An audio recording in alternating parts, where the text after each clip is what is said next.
Well, good afternoon, everybody. Come in, get settled. Don't worry, I'll close those doors in just a couple minutes. Less interference. How are we all doing this afternoon?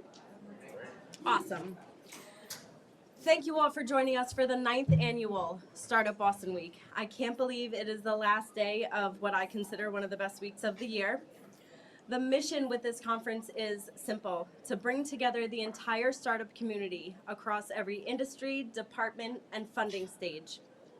Startup Boston exists to connect, educate, and celebrate this ecosystem while serving as your trusted, unbiased guide to the best resources that can help you start and scale your startup or your team.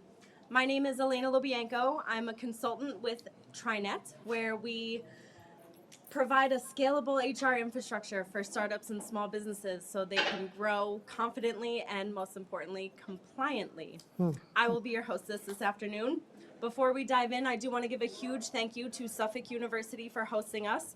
Suffolk has generously partnered with us for the last 3 years, providing this space in kind because of their deep commitment to the startup community. They do offer a variety of programs and opportunities if you're interested in exploring entrepreneurship. They have a table right outside there in the vendor hall, so be sure to check it out to learn how they can support your journey or how you can get involved supporting their entrepreneurial students as well. We have a fantastic, fully loaded panel today, Beyond Equity, cracking the code on venture debt and secondary markets. So if that was not on your bingo card this afternoon, you may want to reevaluate your seat, but I highly encourage you stay in it because it's going to be a wonderful discussion. Without further ado, I will pass it over to your moderator, Will, and enjoy the session. Thank you. Oh, thank you. What's up, guys? I'm Will Burnett. I'm an attorney. I work at a firm here in Boston called Nutter. Nutter has deep and strong Boston roots, and I am a partner in our corporate and transactions group, and for the past 19 years have worked with entrepreneurs and high-growth startup companies through their whole life cycle, from formation all the way on through to exit and everything in between. And it's the everything in between that's the fun part. And that's kind of what we're going to be talking about today, the everything in between. I'm sure this week, if you've attended previous panels, you've learned a lot about equity financing. It's a topic that is hot and people are pretty familiar with it. Today we're going to focus on venture debt and secondary markets. What are they? When are they available? And how can a startup company leverage those to help fuel growth? So before we dive in, I'm excited to have our panel introduce themselves, and maybe we'll start here with Young, since you're all the way over to my right. Okay. Janice Bork with Hercules Capital. I've been in venture debt for about 20 years and involved in the life science industry for about 30. Yang Felipe Butler, managing partner and founder of Chestnut Run Capital. What we focus on is providing flexible financing for the lower middle market in 3 sectors: climate, human health, and education. Will Kidston, CIO and partner, Kenston Capital Partners. We're an early stage focused venture debt fund, primarily doing seed to Series B stage debt financings, usually focused on deep tech and health tech opportunities. My name is Matt Ahern, and I'm extraordinarily grateful that on a beautiful Friday afternoon you all decided to spend some time with us here, so thanks for that. I'm a partner at Knightsbridge Advisors. We use British names, so managing principal, but we have 2 big sides of our business. One is venture fund of funds, where we predominantly invest in hopefully the world's best early stage managers, and the other side of our business is venture secondaries, both trading in LP interests, which is buying out an existing position in a fund, or buying direct equity from a founder or other shareholder in a private asset. Great. So let's start with venture debt. Question for the panel, and maybe Young, I will start with you. What's venture debt? When can we use it? When is it the right tool to use as opposed to raising equity capital? Sure. I'm actually going to shift this to Janice because she's venture debt we actually focus on what I would say is adjacent to venture debt. We don't do warrants. We only do straightforward financing, so non-dilutive. So, and venture debt is very specific. So I'm going to leave it to Janice, who is absolutely the expert in that Janice. space. Sure. So venture debt is really, think about the two words that are in it. It's debt, which means you have to pay it back. It's not equity. Very important distinction. A lot of people think, oh, this is just like equity, and oh, it's really not. And it's venture, which means it takes a higher risk than traditional bank debt. You'll take on and get involved with companies that have no revenue, companies that are in clinical stage of development. You know, you have the tech group and the life science group. They have different needs, different growth patterns, and you use it for growth. You don't use it to replace equity. It is non-dilutive because often you don't get any shares. Sometimes you'll ask for warrants, but for the most part, it's very negligible. But just think of it as a mortgage. So you have a time period where you'll have an interest-only period, which means you just pay the interest, gives you a running start, and then you'll have the time period where you'll start paying back both principal and interest. So it has a very defined period. You have a very clear schedule of payments, and there are different attributes to it that may allow you to take a longer, extend the interest-only period, or you might be able to even get an additional tranche. So it can come as one sum, it can come in multiple sums of the same facility. But think of it as a mortgage and how you need to pay it back at a period of time. Will, maybe if you can jump in on that too.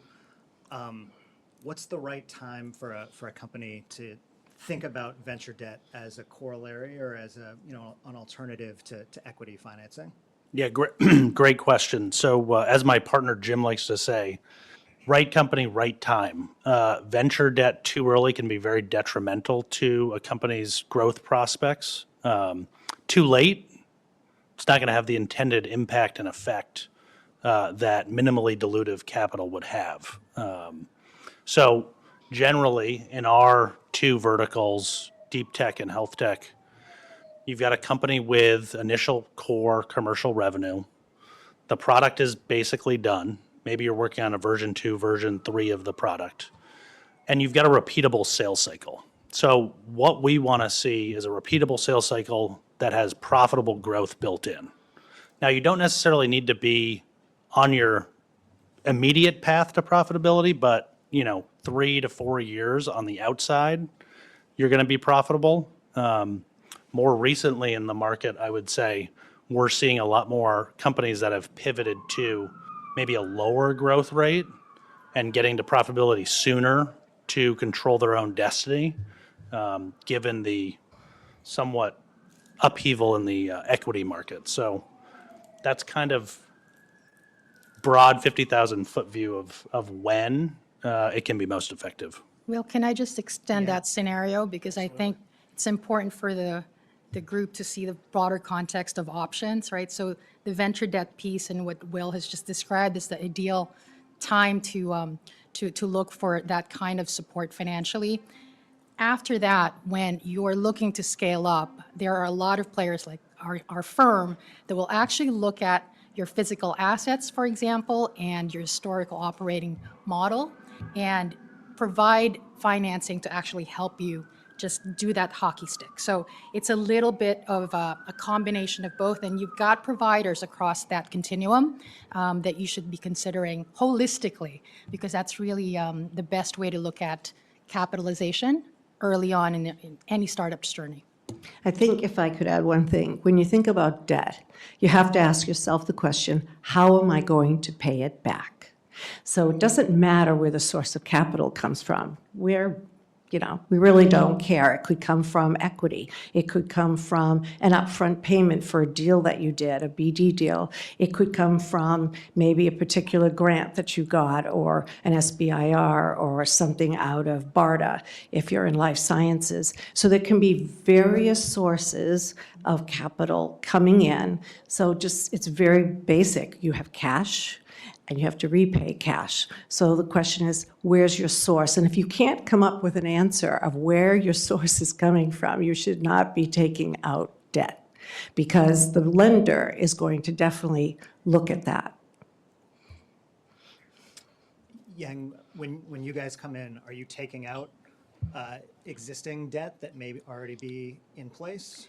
Not necessarily. We actually like loans that are very straightforward. There's collateral that's backing it. Ideally, it's a physical asset. We don't typically look at IP like some venture debt lenders would use as collateral for the loan facility. We like bridge loans, shorter in tenor. And so we're trying to come up with a off-the-shelf loan types that will be useful throughout the journey for the startup company, because our philosophy is all about partnering with that, early stage, I would say, mid to even later stage companies, and be their first call when they need a financing partner throughout their entire journey. So it's really a long-term perspective, is what I'll say. Yeah.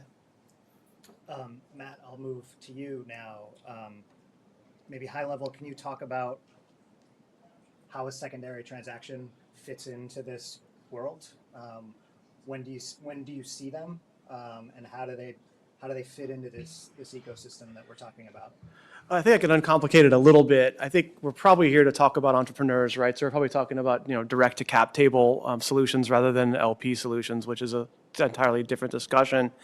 I think it's a order of magnitude really. If you think about in parallel, time and value going up, right? The more time and the more value you have in a company, the more likely you're going to need to, or you're going to face a situation where someone on the cap table needs some sort of liquidity. It happens probably most soon when you have a founder retirement or something like that, but it only matters if the company is valuable, right? If it's just a folding in the dollars back into the company, that's just not a big deal. But if you've got a high velocity company that has a couple of rounds of financing raised, it's not uncommon even at Series B for some founders to take money off the table. Because there's a lot of money sloshing around at the later stages, and what used to be complete sacrilege when I grew up in this business 25 years ago now isn't, and founders are allowed to take some money off the table. You hear hundreds of stories of people coming home to their spouses and talking about their paper wealth, and they're wondering why they still live in a studio apartment in a bad neighborhood. And so secondaries can obviously provide the good in that, and letting people sort of live some of the value that they've built so far. But again, it usually takes some time for that to develop, because it has to be, someone has to want it. Right, it's almost impossible to take secondary money into a company that's really young and maybe pre-revenue, and there just wouldn't be an opportunity to do that. The last thing I would say, not to take too long on this question, but it'd be good for founders to take a philosophy of how they're going to view secondaries. I mean, you can always change your mind, but if you think about companies that now, you think about a Databricks, right, which is now doing around at $100 billion, or Figma, which just went public, right? Those are two examples where pretty much the founders controlled every secondary transaction that happened until the time it went public, or in the time it's worth $100 billion. And there's other CEOs that are much more, I don't know, liberals is the right term, but they'll allow their employees to seek liquidity on their own versus something that's controlled. And just to clarify for the audience, that capital is not going into the company to be. Yeah, that's right. It's secondary capital, right? I mean, it's literally going to it's going to the founders or the people on the cap table to take liquidity out of the business. Yeah. So the transactions that you participate in, you're buying common stock from founders. Are you converting that into preferred stock and sort of raising to the top of the capital stack? Nobody would ever allow us to do that. That would be a neat trick. I mean, I think, look, if you're buying for an employee, you're almost always 95% of the time buying common, so you have to get comfortable with the cap stack. And fortunately, you can go to Delaware and get anybody's cap stack. You don't have to ask. But I think we also do buy occasionally from financial sellers. Right, where if you think about some of these high-flying companies, I mean, there's dozens of companies worth more than $10 billion now. And so there were people that got into the seed stage, and so we'll actually buy out a seed fund's interest because they've already made 200 times their money. And so if there's still 2 or 3 or 4 or 5 turns left in that business, we're happy to step in and buy out financial buyers too. Although, just by nature, we're naturally more, I don't know if suspicious is the right word, cautious might be the right word, of financial sellers versus, it makes a lot of sense why the CIO may want to take a couple of $1 million off the table to buy a house. Jumping back over to venture debt, Will, maybe I'll turn this question over to you. What trends are you seeing in the marketplace right now?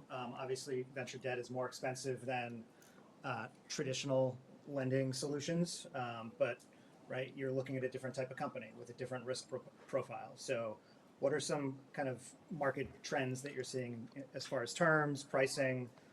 What are the things that you would ask for from a company at the stage? I'll lean on Janice in a second on this too, because we're early stage focused. There's not a whole host of competition in the space that we play in, and so companies tend to be price takers, and we are price setters to a point, obviously. As you go up in dollar size, so we focus $1 to $3 million checks, first debt into a company. As you go up in dollar size, 5, 10, anything north of 20, you're getting much more competitive. And I think that portion of the market has matured significantly over the last 5, 10 years. One of my advisors is a debt placement specialist for venture debt and obviously focuses on larger deals. And regularly he'll tell me that they're getting 6, 8 term sheets now into deals, where I think years ago it was kind of 2 to 3 maybe. That being said, early stage, handful of funds like ourselves, some of the banks will do small deals. You have to have a blue chip lead to access that capital. If you're angel backed or family office backed, it's a much harder road to raise debt capital at an earlier stage. So that's kind of one view of the market. The second is we're seeing a lot more deal flow generally because the equity markets in specific industries are challenged. And then 2, the regional banking crisis really kind of made the banks retrench upward again. SVB was a very active participant at $1 million and $2 million checks. They basically had a programmatic lending system for early stage. That's basically gone away for the most part.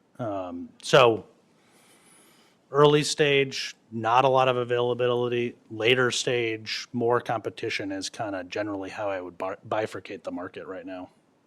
Great. Yeah, maybe Janice, would you? Janice, you wanna- Yeah, well, I was going to say, with the later stage, so we do our deals, the smallest we'll do is 10 million, and we'll go up to 300 million. And usually, I just do life sciences, so you're working with companies that have no revenue. The tech gets into the market much faster. In life sciences, your exit might be a public market, but that hasn't existed for life sciences very well the past year or so, and or you might get bought. But for us, we come in alongside equity. Our job is to extend your runway so that you can get to a data point, so you can get to a readout, so you can get to some value creation point so that you will be able to raise more equity. And so you don't want to bring in equity just before a data point. 1, they won't do it, and 2, it'll cost you a lot. And you want to have enough equity to get, or equity and debt, to get to a data point, because if you fall short, it's going to cost you a lot to bring in more funding. So that's how we kind of come into play. It's bigger pieces, but we still look at the profile, which is who are the investors? What's the management team? Management team is very important. If you're not experienced, then, it's sort of like, well, who do you have around you in terms of investors to help guide you and develop you? For those who are, experienced teams, you have a track record, and you can sort of look to that. And we look at what the source of capital the investors have. For a long time with the VCs, they would have a certain amount, and there was a period of time VCs could not raise money from the LPs. It was very difficult, and they were using up their fund. So we had to look at that and say, well, they might be invested, but their ability to put more capital into the company is going to get squeezed and very difficult. And when you're in the public market, you have to wonder if your market cap is going to allow you to raise more capital, and how much will it cost you. So we play later on, but those are still the factors, which is what's your value inflection points, what's the timing, how much is too much debt, and that's probably something we could talk about, but there is something, just because they'll lend it to you doesn't mean you should take it.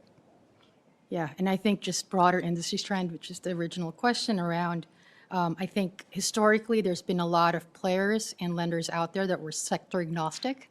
I think more and more I've seen more specialization of providers like us that really only focus on certain themes and get really good at it and get comfortable with the collateral and the underwriting for those types of deals. So that shift I'm also witnessing happening. So just for context. Janice talked about the importance of the team and management. And a question for you, Matt, right? You hear all the time, investors are investing as much in the team as they are into the company or the product.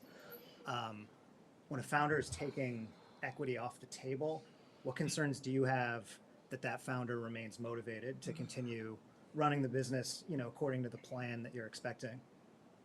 Well, the answer there's in the question, right? I think, as nervous as you can be, right? I mean, I think that's like the reason why the entrepreneurs that you would want to give money to at any stage in a secondary is that they're top 2%, top 1% or type performers, and they're just not satisfied until they get to the finish line. Taking a few $1 million off the table, 5 years in is just not the goal.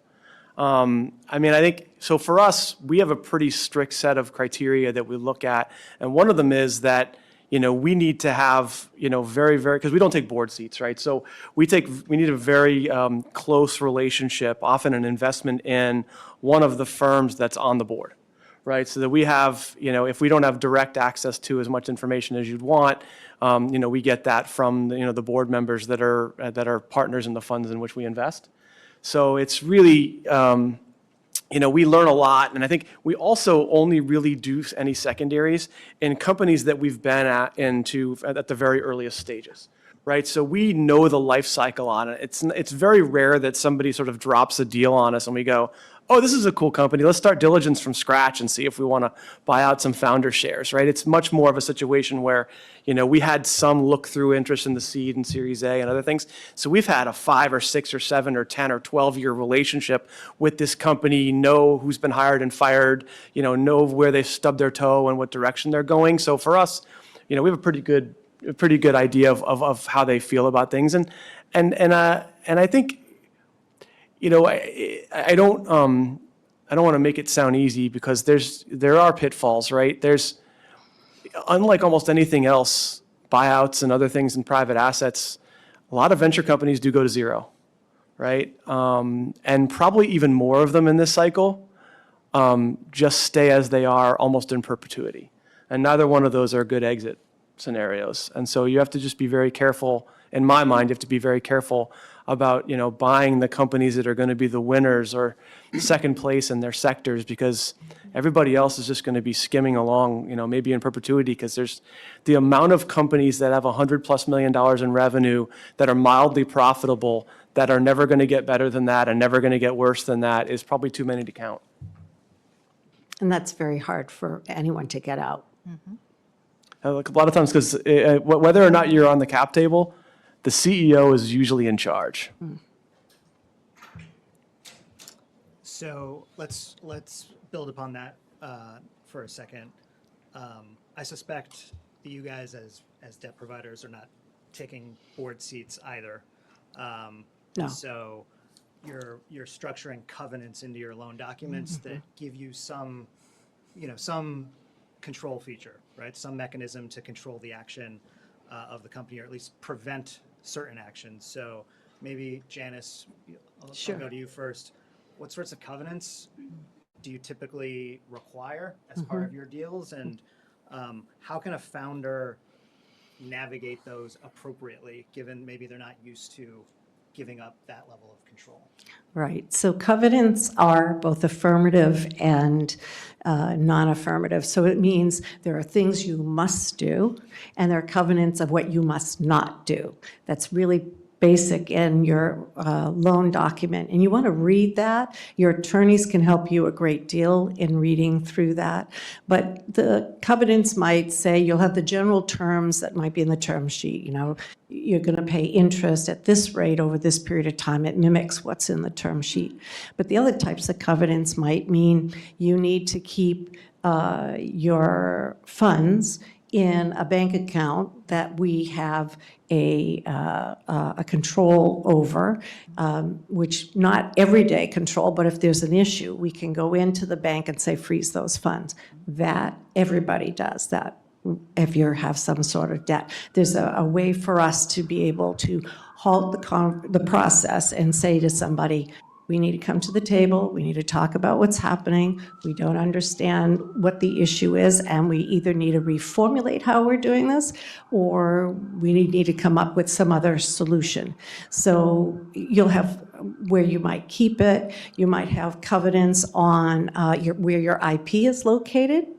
You certainly, a lot of people might want, I know we do, we prefer IP in the United States, but you might have IP OUS, in which case having access to that IP, should you need to, if a company closes down, is going to be much more difficult. So you also may have legal documents if you're across countries, where you'll have a US document and a UK or some other type of legal document, because the laws are similar but somewhat different. You might have things in that will tell you about insurance. You know, you have to keep a certain level of insurance. You might need a key man life insurance, which if you're a founder and everything really is on you, then it's going to be important that should you exit and get hit by a bus, that there's some means to the company to be able to gather themselves together and have some resource until they can figure out what they're doing. And it might also say, oh, if you want to do collaborations, if you want to do joint ventures, if you want to do other types of deals, usually these agreements allow you to do deals.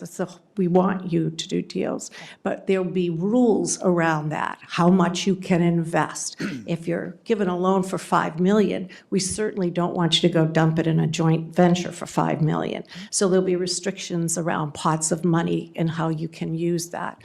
But there's really a wide range, but they're pretty straightforward. There's nothing that's really hidden. The language is pretty there, but you need to read it and need to understand it, and you need to appreciate it that everyone will ask you for pretty much the same thing in terms. And collateral, it was interesting, You're talking about collateral. She's talking about fixed assets. With us, we almost never, our assets are really the cash you have and underlying IP. So kind of very different than when you have revenue streams and accounts receivable and you have fixed assets and a number of other more tangible things. We tend to work with the invisible sometimes. Well, they have air on shares too, don't they? That's true. And maybe could I just extend an example within the asset-based finance side of it? So if the collateral is physical assets, typically an example of a covenant would be we would insist that it sit in a separate entity, so a special purpose vehicle, so that it's our counterparty that will always be solvent in case, the parent company at some point encounters some issue. So just examples of different types of covenants that you may come across during your journey.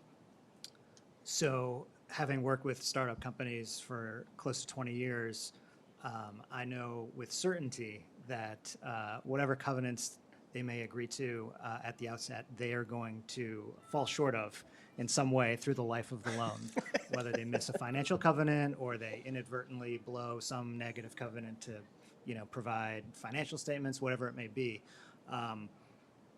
maybe starting with you, Will, and then moving over to this side, how do you approach a covenant default? How do you work with a founder to make sure that it's not going to completely derail the business? So given the stage that we play in, there's a lot of hand-holding that happens and a lot of education. Usually our founders are not finance folks by training. They're technologists or scientists. Talk to us. We'll remind you, if it's a reporting requirement, tax returns, quarterly financials, audited financials, things of that nature. We usually have a minimum cash covenant, so you have to have X number of dollars in your bank account at all times. Well, if you're getting near that, come talk to us. We're used to having that conversation, and we want to help, right? We're invested in the success of your company as much as you are. And so we'll leverage every resource that we can bring to bear to, one, resolve the issue, two, make sure it doesn't happen again, and then three, make sure we're in agreement on charting a path forward to, make sure that we have the tools in place to avoid a situation similar to that in the future. We've been very lucky that we haven't had to do a workout in like 10 years, but it's an inevitability in this business that eventually you will have to do, some sort of full-blown workout / liquidation. I couldn't agree enough with Will in terms of communication, because often people's first reaction when things are going sideways is to shut down. Circle the wagons, make sure you aren't talking to anyone until you feel like you have some control over it. Well, that'll be probably a huge mistake, because your partners are going to help you get control over it, or better understand what needs to be done along with you. So the minute you shut down, it's really bad. You know why? Because internally, if we know that there's something coming up or there's a problem that's going to happen, the sooner we know, the sooner internally we can have the discussion about how we're going to deal with it. But if you wait and it's last minute, now we get a surprise, and nobody likes surprises, and now we have to scramble to see what needs to be done. It also has to do with the level of trust. If we know you're going to come to us when things are not going well, we know that we can trust you, that you will do that. If you don't, then it's going to be very hard in the relationship going forward to believe that you're going to share with us what's happening with the company. We just don't want to hear the good things. Growth is never perfect. It's always has challenges. And if you're not sharing them with us, then we don't have a good read of what's going on, and it'll make us nervous. And the reassurance of if it's fine is not an answer. So I can't agree with that more. And the exit, when you have to do a workout, and I've had to do them, and you don't like having to do them, but they are difficult. You have to go to court, you file, it's what happens, or you just working it out. Sometimes it's you got to do a workout and you come up with a very, very strict financial plan of how the company is going to pay off its debt. And if it looks worse than that, then you go into bankruptcy, and that's even more challenging and difficult and exhausting for the company. So we prefer not being in any of those situations and working with you, which is another reason why we will think very closely about how much debt we offer you and in what form. Is it all up front? Is it over tranches? Because we want to pace that debt level so you're not over leveraged with value creation that's going on in the company. Don't surprise your banker. The worst thing you can do. Yes. Yang, anything additional later? No, stage? just a real, perspective around ensuring and remembering that you have aligned incentives you absolutely have partners. This is not meant to be a transactional type of approach. Like from our perspective, we are putting things in place to ensure your success and our success over the long term. And so that long-term partnership perspective is hypercritical, that you're not just, looking for a check per se, that this is in many ways a marriage for the period of time that you're together. So, and that communication piece, to your point, Janice, is super important, super important. Do you guys take personal guarantees from founders secured by their stock? in the We company? don't, because we don't believe they have any value. Because we think someone can give you a personal guarantee, but in the end, they'll fight it in court.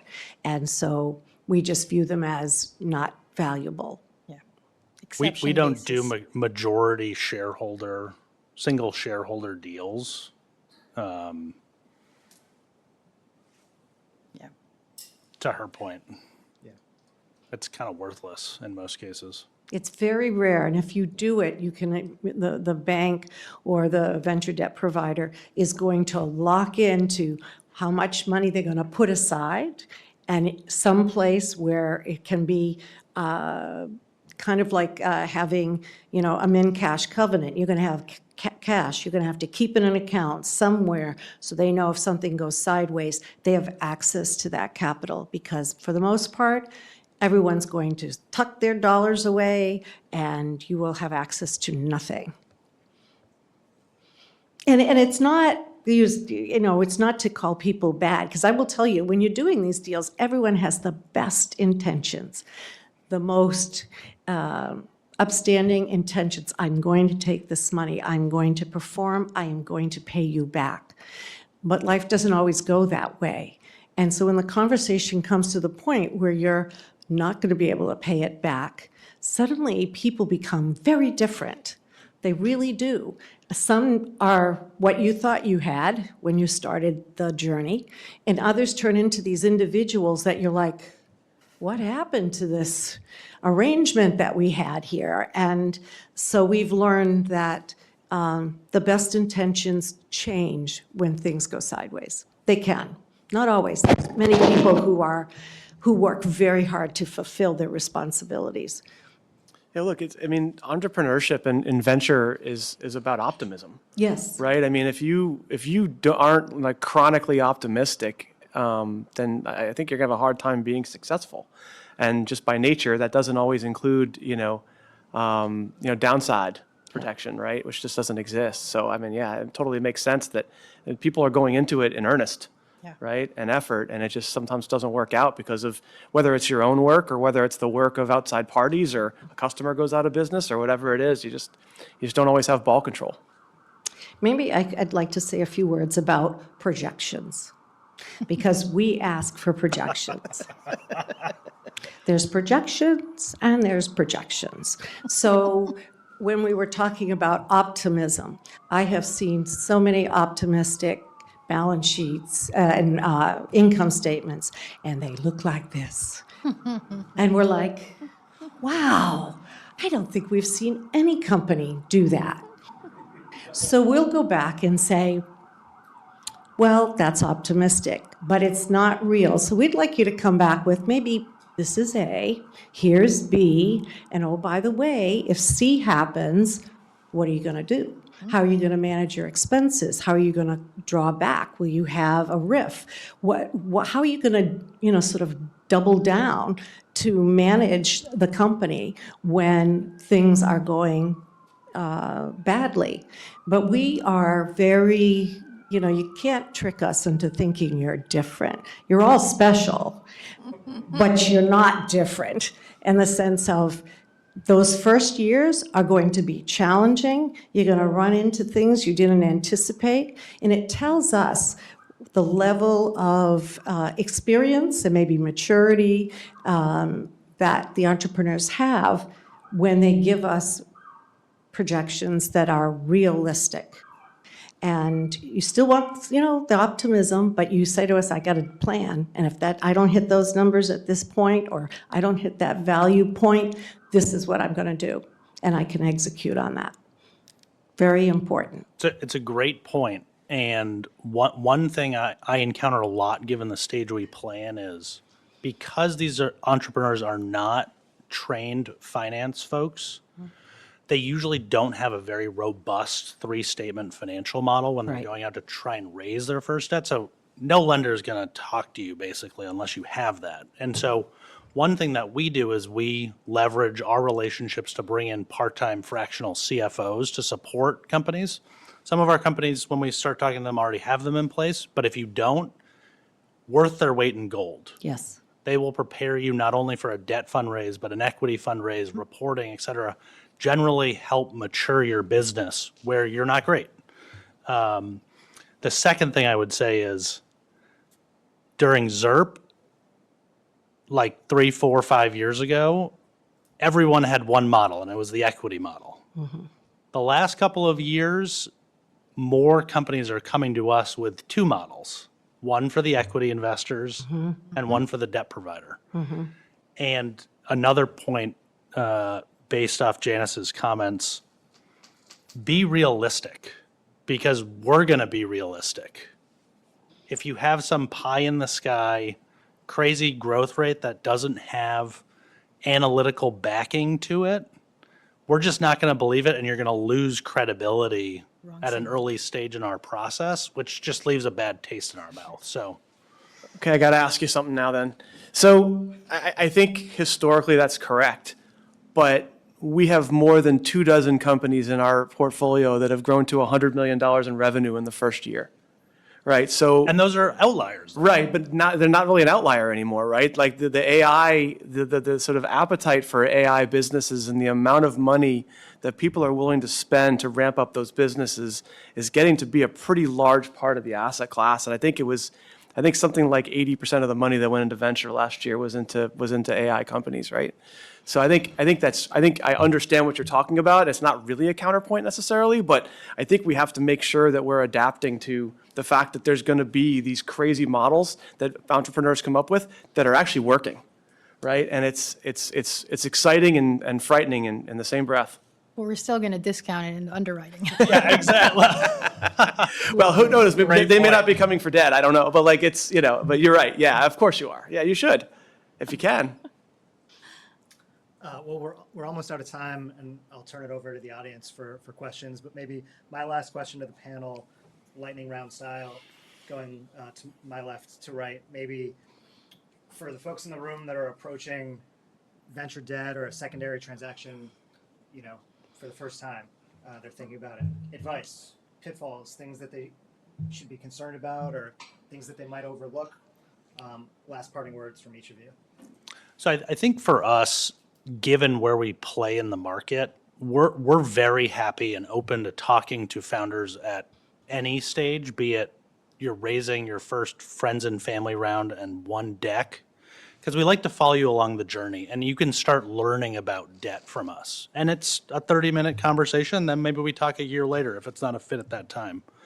But I think educating yourself on all of the options for capitalization of your company, there's equity, there's debt, but there's other solutions. There's governmental grants, there's equipment lessors that specialize in backing venture companies. And so there's a much wider range of options to raise capital at earlier stages that can be very beneficial. And I think the government, just on the grant side, has gotten or tried to become a bit more nimble from the federal government, particularly at DOD.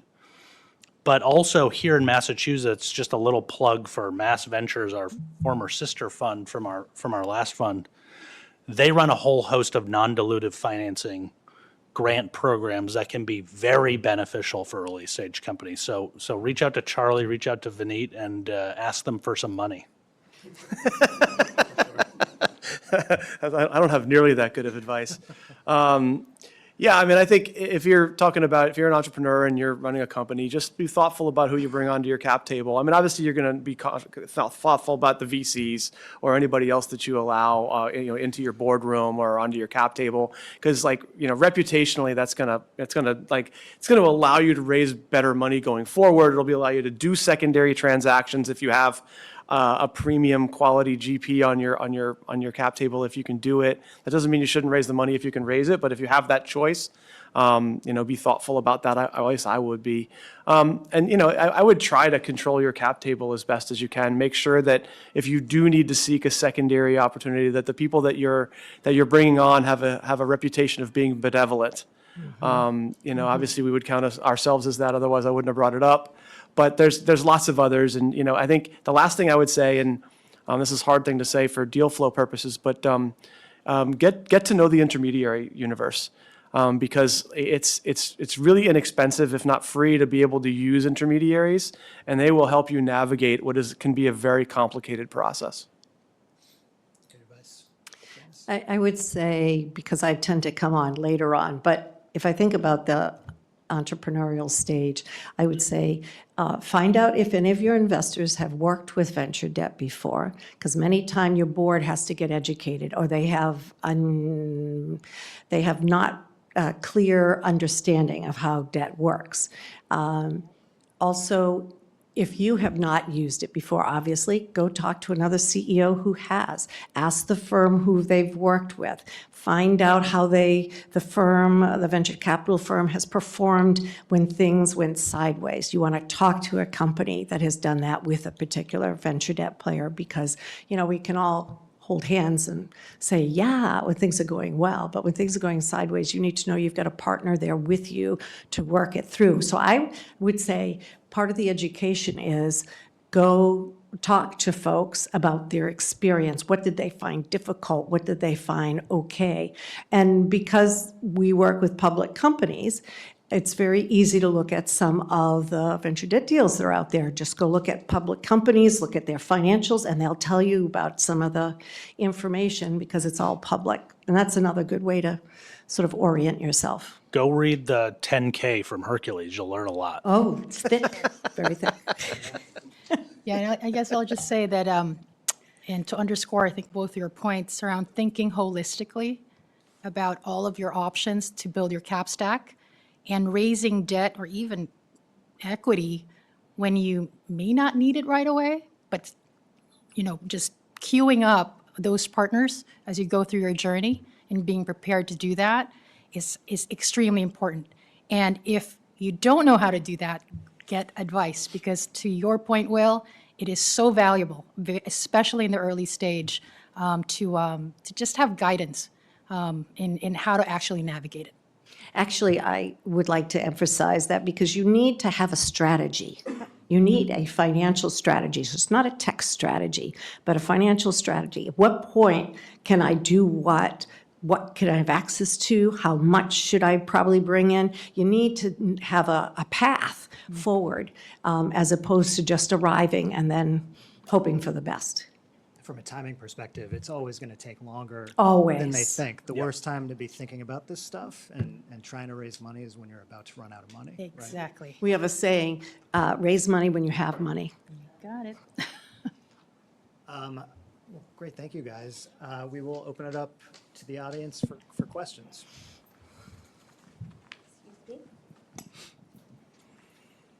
So far, question to I am Alok.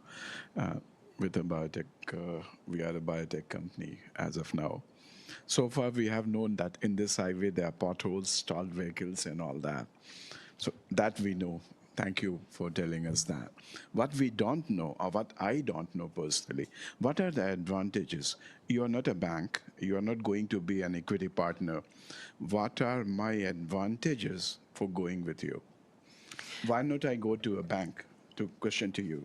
Why do I go for you? Or for you, Janice? I want to know that. Go ahead. I'll have the first answer. Depending on where you are in your operating journey, you might not even get that meeting with that traditional lender. That's right. So that's first answer. The second is the advantage of working with providers that can think flexibly and creatively on how to structure will actually be very helpful for you to match up your liquidity needs. We have the ability to do that. Traditional lenders might not. Just we had the Silicon Valley Bank. Yes. Yeah. Well, actually, Silicon Valley Bank did a terrific job, and they're still operating. And they did a really wonderful job working with entrepreneurs in that earlier stage, smaller size, when banks won't even talk to you. They don't even care, don't talk to me, go away. And they filled a niche that nobody was using because, you know, you're going to go to a bank and say, I have no revenue, my product's not fully developed, I don't know when, it'll take longer than I thought. How's 10 years to get to market? I mean, those sort of things just blow the mind of traditional bankers. Also, banks, and I love banks, there are times when I'll say, go talk to Silicon Valley. They can service you cheaper than I can. They've got this deal size that works for them. But there'll be times, you know, when you go to the bank, they're regulated. Highly. We are differently regulated. We're regulated by the SEC, but we don't have the same rules because with a bank, you're taking someone's deposits, somebody's grandmother's money, and you're going to loan it out. And the risk profile is very, very different because they want that money to be paid back. We want the money paid back, but we are much more willing to take a much broader profile, greater risk profile, not equity risk, but a greater risk profile than a bank can. So there's times when you really want to use a bank, and actually you might come in and use venture debt, and at some point you can say goodbye to us because now you can go to a bank and get a great deal, low cost of interest, lines of credit, because you're ready for it. Yeah. So everybody has kind of like their place. It's also minimally dilutive. Yes, that's always a good Number point. one. Number one advantage. That's Yeah, you don't have to price around. That's correct. That's very true. Needs to be weighed. All the pros and cons has to be weighed. Everything comes with pros and cons. That's. Hello, my name is Catherine. I'm with Lyra CW Consulting. We provide fractional strategic finance services like the fractional CFO services that Will just mentioned. I want to ask a question on behalf of many of my clients. For each of your firm, I suspect early means a little bit different with respect to the service you provide. It would be great to understand a little bit more what is early stage mean to you, because many of us are early stage. Yes. I'll kick it off. So we're primarily seed to Series B focused. I would say that's gone more kind of Series A, Series B the last couple of years, given the deal flow we're seeing. But generally, our credit box is doing at least $2 million of run rate revenue. You've got a product in the marketplace. You're growing profitably. You've got good gross margins. You're not profitable yet. It's weird. I'm a lender to companies that are only unprofitable. You've raised a couple of rounds of equity. You're solving a real problem that's backed by a good defensible moat of IP. You don't necessarily have to have hard assets, though we like to finance hard assets. Buying hard assets with equity capital is like the worst capital allocation decision you can ever make. And so that's kind of our sweet spot. Janice is going to be much more mature. Yang's kind of in the middle between us, but I'll leave it to them. Yeah, so early for us is the language is the same. So you'll have seed capital, it's often the size. So for us, seed capital, you might have an early round 5 million you might bring in to get going. That usually means your company in life sciences is still in discovery, usually, and you're getting ready to go into your clinic and you're doing phase 1. We would consider that early. Once you're in, you get some data out of your phase 1, you're going to go into your phase 2 or phase 3, and that's where you start delivering more visibility into whether your hypothesis is going to work about a particular compound. And so we'll come in usually around the phase 2, phase 3, pre-approval for FDA, post-approval for FDA, pre-market launch, that spectrum, because that's when you often need greater amounts of equity that we can provide. But that's our view. So, you know, we've talked, and we do talk to a lot of companies that are in that very early stage, but in terms of actually putting money to work, we really wait till there's some data out, whether it's just safety or some indication that it's going to have an effect. We like to see that, because you know why? Because it's going to drive your next Series B raise and your valuation. So we want to make sure that if we're going to be involved, we're going to be involved with someone who can raise capital. Yeah, and for us, it's 3 years of operating history is at the bare minimum, and also making sure that you've got collateral assets. I mean, we're asset-based lending, so that's typically one of the first criteria that we look at. Talk about the GPUs, Yang. I think that's an interesting. Yeah, I mean, it's actually quite opportune with Matt mentioning the whole growth of AI. So I think one of the areas that are super interesting right now and that we're looking at very closely is GPUs as collateral. And not just building out data centers as physical assets, but the actual GPUs, which are in extremely high demand. So if I'm looking at purely on liquidity of these assets in a, terrible situation, we need to work it out. You actually may be able to sell it at a higher price than when you bought it. So it's an ideal, mismatch of value at the moment. But yeah, that collateral space is going to be very interesting moving forward. It's going to be really important for you to work with an investor or someone who's going to provide you capital that understands what you're doing. Very important, because if you have someone who's no experience in your space, then it's going to be hard for them to understand some of your decision-making and some of your ideas, and they can't be as creative because they don't understand it. So, look at who they have financed before and what their track record have been. I'm sorry, we're just out of time. That went by very quick. Appreciate it. Thank you. I'd like to a big round of applause.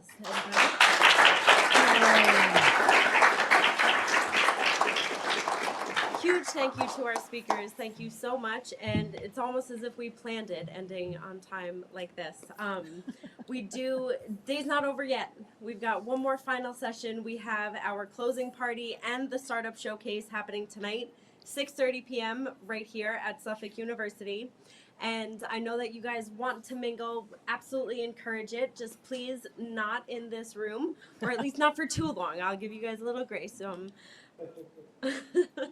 I only ask that you, if your next session is here, just kindly step outside, check in with the folks at the registration desk so that we can get you rechecked in. Virtual attendees, you don't have to go anywhere. Just select your next session. We'll be back with you shortly. Last but certainly not least, wonderful photographers. I love my repeat customers in this room too. How am I doing with my spiel? Kevin Ty from 3 Circle Studios is our official event photographer. So if you have not done so already, come and see me so you can scan this QR code and you will get a personalized photo album specific to Startup Boston Week so you can commemorate, look back on it all year, post it on LinkedIn, share the love, share the word. Again, see me if you'd like to download this, and we'll see you at the next session. Thank you all so much. I think I got a color photo.